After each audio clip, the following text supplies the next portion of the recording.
You know, there's a special kind of chill, isn't there?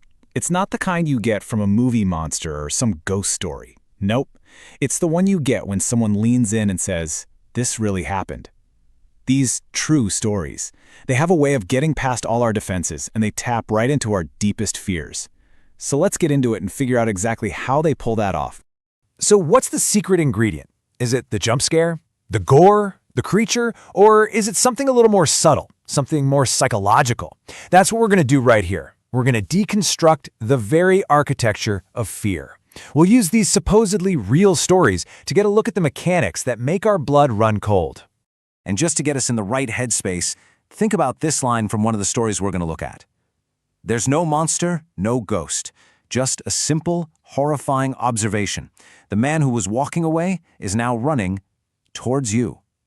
It's that tiny connection to our reality, the idea that this could happen, that makes these stories so incredibly powerful. All right, let's start with one of the biggest themes in all of horror, the violation of the home. I mean, this is our spot.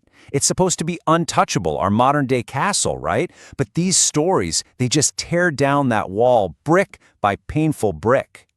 Think about it. We lock our doors at night. We pull the curtains shut. We build this little bubble of safety around us. And what these stories do so well is they systematically pop that bubble. They take our most basic assumption, that we are safe behind our own front door, and they twist it into our single greatest weakness. And you know, there's a pattern to it, a formula, really. It's almost always a slow burn. First, there's a tiny breach, something you might just brush off, like the woman who found her front door slightly ajar. Then come the unsettling clues. A noise from the other room, a closet door that seems to open on its own. It just builds and builds until that final terrifying reveal. And that's the real horror, isn't it? The aftermath. Because once that feeling of safety is gone, well, it might be gone for good. This is the moment. It's the pivot point from just feeling uneasy to being in pure terror. You drop your phone, you lean down to grab it, and in that 1 second, your entire world shatters. The threat isn't outside trying to get in anymore. It's already here, in your room, waiting. And where are these threats hiding? Oh, just everywhere you can imagine. Under the bed, that classic childhood sanctuary. Inside the closet, you just checked. In the attic, just a pair of eyes watching you through a vent. Or even worse, pretending to be a loved one, like the intruder who is impersonating a grandmother. These stories just start crossing off every single safe space you thought you had until there's nowhere left to go. Okay, let's shift gears a little bit. If the home invasion is all about having your space violated, this next fear is about yourself being violated.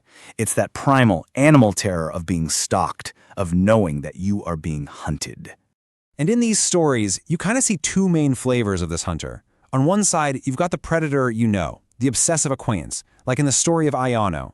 The stalking is deeply personal, and it escalates from creepy messages all the way to a kidnapping. That's the horror of having your trust turned into a weapon. But on the other side, you have something like the smiling man, a totally random, anonymous force of chaos. And that's the horror of just pure, unpredictable madness. Man, that detail is just so wrong. It's a human face, but the expression is just completely off. It's not a happy smile. It's this grotesque, insane mask.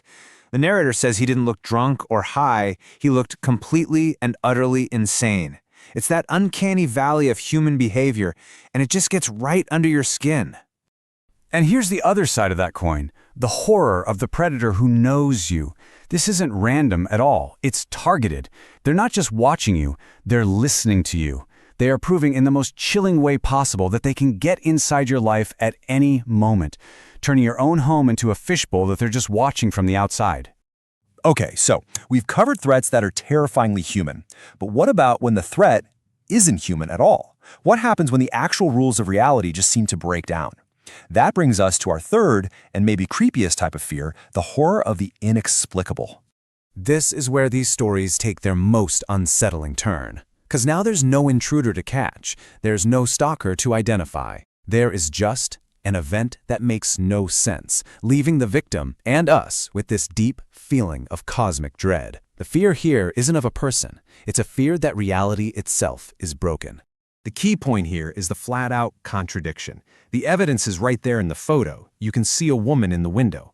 But physical reality says it's impossible. The house was sealed shut. And when our brains are faced with that kind of paradox, we start to short circuit. Because if this impossible thing is real, what else could be? And how about this one? A figure just emerges out of a private lake. It's described as humanoid, but everything about it just feels wrong. It doesn't belong in our world. And that taps into this ancient, deep-seated fear, the fear of what's lurking in the dark, deep places, something that was here long before us and definitely doesn't play by our rules. So you start to see the pattern here, right? Each of these stories gives us an impossible image, a puzzle with no solution. It's not about a threat you can fight or even outrun. It's about a threat you can't even begin to understand. And that, well, that might just be the purest form of fear there is. So after dissecting all of this horror, the home invasions, the stalkers, the just plain weird, there's one huge question left. Why? Why do we do this to ourselves? Why do we willingly seek out stories that are literally designed to make us feel unsafe? Well, it might come down to this concept psychologists call fear simulation. Think of it like a flight simulator for your anxieties. These stories let us experience and basically rehearse these worst-case scenarios from a totally safe distance. We get to feel that shot of adrenaline and ask ourselves, okay, what would I do? All without any of the real danger.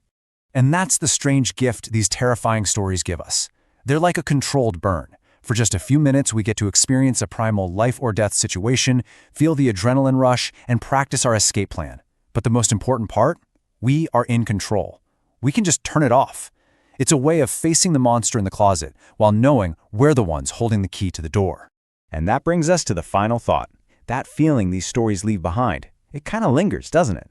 So tonight, when you go to lock your door, you might just wonder, are these just thrilling simulations, or are they cautionary tales?